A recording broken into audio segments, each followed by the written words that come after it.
So after I understood that all that stuff underneath the eye of the octopus was to be removed, I just went ahead and got it out of there, and now the model, the print, does look quite good, quite a bit better. That eye's kind of round. This one had some stray filament, just one little loop over the top of it, so that eye's not quite right. But it was funny.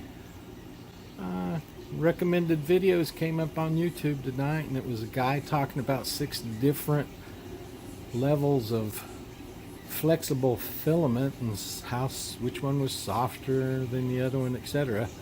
And he happened to use the octopus as his test print, and that let me see what one really looks like. They don't show them real good on Thingiverse, and still a little cleanup right there. And after I took the stuff out, you could see the layers underneath, so I knew it. There you go. It should have been gone.